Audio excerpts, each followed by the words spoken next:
Hello, everyone, and welcome to Exam Tips with Kyle and Thea. This is brought to you by the Center for Student Success and the Center for Counseling and Wellness from the Brophy family home studios in Grand Rapids, Michigan, and this delightful cornfield somewhere in the middle of the country. Hey, we're going to take a few minutes today and share with you a few tips that we picked up from working with students through exams over the last 20 plus years we've been doing this work. We're going to focus on when to study, how to study, a few things to keep in mind to stay well as you navigate this, and some ideas for actually what to do on the day of your test. So let's dive in with when to study. You should start studying early. Spacing out your study is way better than cramming all your study together. So 2 hours each day over 5 days is way better than 10 hours the day before the exam. So ideally, as soon as you wrap up stuff for the spring semester, you start to put together a plan for studying that day. I often like to think of cramming in your brain, or like studying cramming, like cramming full of suitcase. It may last for a short amount of time, but you never know when that thing is going to explode, and you're just not going to have it when you need it. That's a great visual, Kyle. Here's another great tip. While you're getting ready to study, it's a really good idea to actually create a schedule for when you're going to study. And as you're creating that schedule, make sure that you're starting far enough in advance. If possible, you should give yourself at least 5 days before the test or the exam for studying.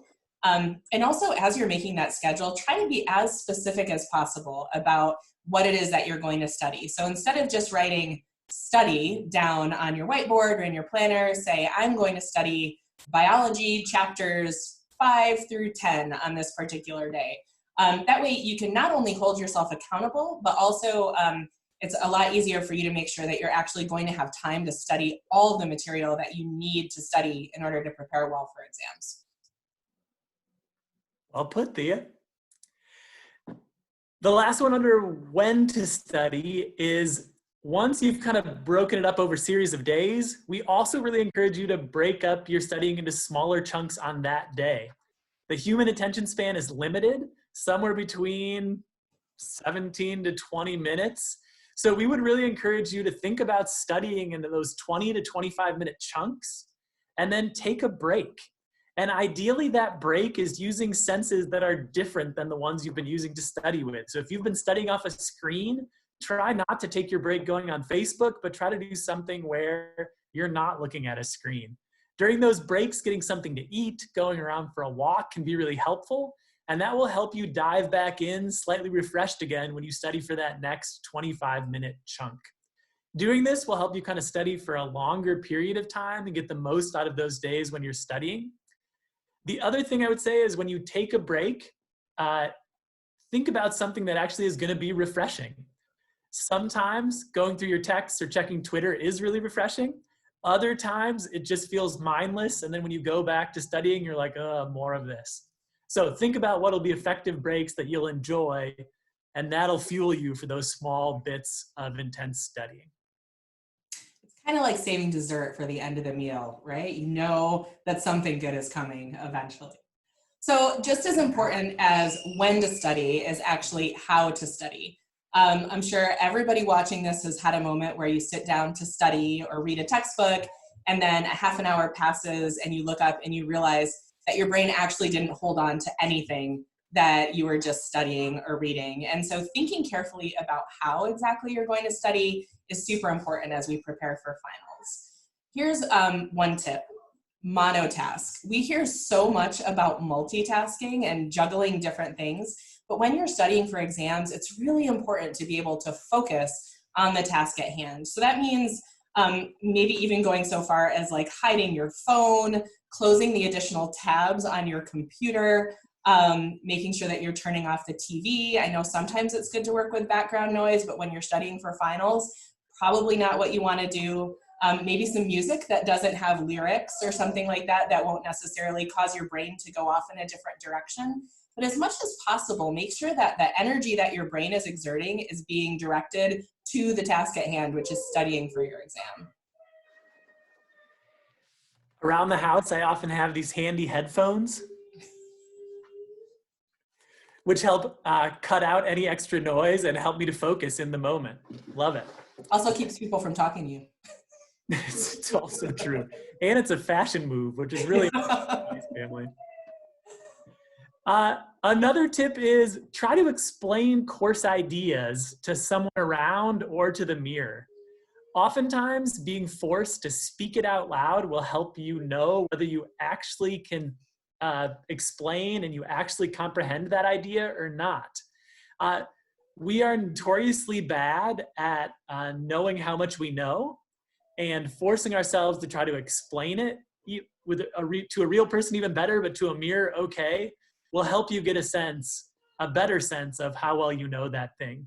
Teaching it is a great way to learn. For sure. There's such a difference between recognizing information and actually understanding and being able to explain information. It's kind of like how you can look at your notes and it looks like everything looks familiar and you feel like you're going to be golden. And then you actually show up to take the test or the quiz or whatever, and you realize that none of that stuff actually stuck in your brain. So what you have to do is actively engage with it so that you can actually make it yours. Otherwise, you're just kind of borrowing the information from your note page or from the textbook. So another great strategy to try to figure out whether or not you really have retained the information is to quiz yourself. So in addition to explaining things to somebody else, if you can ask yourself those kinds of active questions as you're going through the material, it's a great strategy. Another bonus there is that as you're trying to think about what the questions are that you should ask yourself, you're also helping to identify the really key points in the material, and even potentially giving yourself a leg up on the exam if you're able to kind of predict what questions your professor is going to include. Flowing right out of that point, you could ask your professor if they have a practice exam, or go back to the exams that you took previously and use those questions to do some of that quizzing that you're talking about. Oftentimes, the questions on the exam are similar to or a lot like the questions that you did previously, and doing that testing of yourself, especially in the way that the professor is going to ask it, is a really effective way to prepare for the exam. And hey, while you're at it and talking to your professor, take advantage of that moment to ask them any questions that you still have that are lingering. As you're going through your notes, maybe you'll find that you don't actually know the answer to some of these questions that you're quizzing yourself with, or if you're explaining material to a family member or your teddy bear or something like that, you realize that you can't actually explain the material that well. That's a great time to ask questions. Email your professors, show up on their team's office hours, or connect with other people in your class, or other folks who have taken the class. But ask questions, be brave. You don't get the answers if you don't ask the questions. So there's really not much to lose here. So make sure that you're asking questions if you're wondering about things. That's going to be one really smart teddy bear too. Oh yeah, that teddy bear is going to have a diploma by the end of your Calvin experience as well. So while you're thinking about when to study and how to study, it's also really important to make sure that this machine that is your body is working well. A lot of times preparing for exams turns into maybe the perfect storm of not taking care of yourself. Maybe that means staying up way too late. Maybe that means fueling your body with things like Cheetos and ice cream. Not the best idea if you want your brain to be in tip-top shape. So we also want to make sure that we provide some tips for just keeping yourself well. The first tip we want to throw out there is go to sleep. One of the things that we know is your brain consolidates learning when you sleep. It essentially rehearses what happened to the day. This is why you have like your professor show up in your sports team meeting, figuring out all those things that happened during the day. And some of that is the stuff that you learned. So sleeping is essential to learning. It'll also leave you in a much better place the next day to process questions, to be able to focus, and put in as much focus energy into taking that exam as you can. Sometimes what we stress out about is the unknown. I know that we're all feeling that quite a lot right now as we face coronavirus and everything like that. But sometimes that stress from the unknown comes because we don't really understand much about what the test is going to look like. And so as much as you can, try to examine the exam process. Maybe that means asking your professor what the test is going to look like. Maybe that means asking how you're going to take the test, if there's going to be any new kinds of technology that you'll need, but just making sure that you know as much as possible about what that test-taking experience is going to feel like when you sit down to do it will really help to calm the anxiety that you're feeling about the test. So just remember, you know, knowledge is power, and we're not only talking about the stuff that you're learning for your class, but also about the test-taking process in general. Knowledge is power. That's right. I learned that from G.I. Joe. It is worth remembering that exams are challenges, and challenges often bring on stress.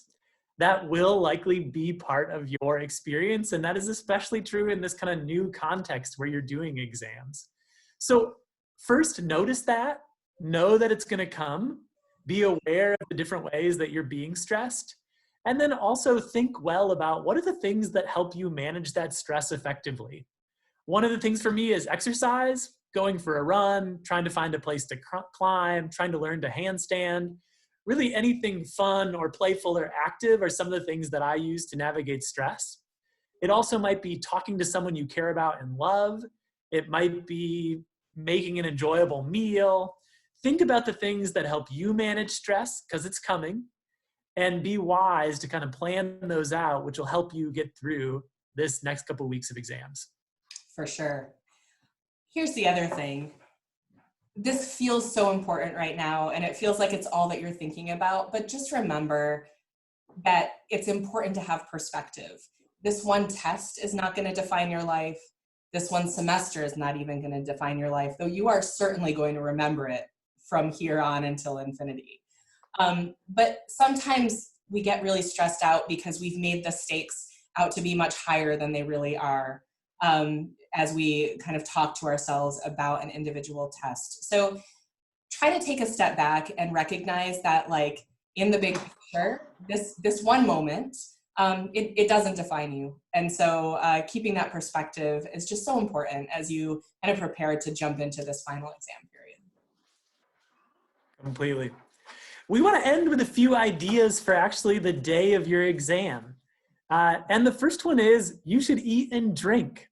Oftentimes we get kind of worked up for this exam. We're maybe nervous. We maybe want to get in some last minute bits of studying, and we forget some of those basic functions.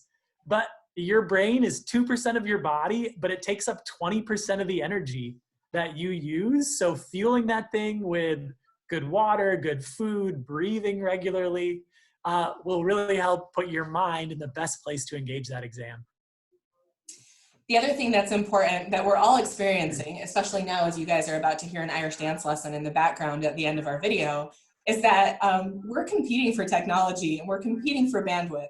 So as you think ahead to your test day, it's a really good idea to discuss your exam plans with your family or your roommates, wherever you are, and make sure, number one, that you will have access to the internet and the technology that you need to complete the tests. And number two, that you'll have some distraction-free space for how long it might take you to take that exam. So making sure that you're kind of making sure that you have the resources that you need in order to take this exam, including the resource of the interwebs, will be very important for you. And also make sure that your computer is working, that you've maybe tried out the platform that your prof is going to use to give you the test. The first time that you log into this should not be the moment that you have to start taking the test, because that can just give you, you know, all these kind of technological snags, which can serve to just kind of throw you off your game as you're getting ready to take this test. Well put, Thea. You want to wrap us up? Yeah, sure. Hey guys, we know that final exam week is not going to be your favorite week of the year, but we believe in you and we know that you can do this. You guys have been doing hard work all semester, particularly the second half of the semester. So we know that you're just going to roll into exams and you're going to crush it. If you're feeling at all like you're not sure about that, please reach out for help. The Center for Student Success is available to you. You're welcome to give us a call or go to our website and click on some of our available resources.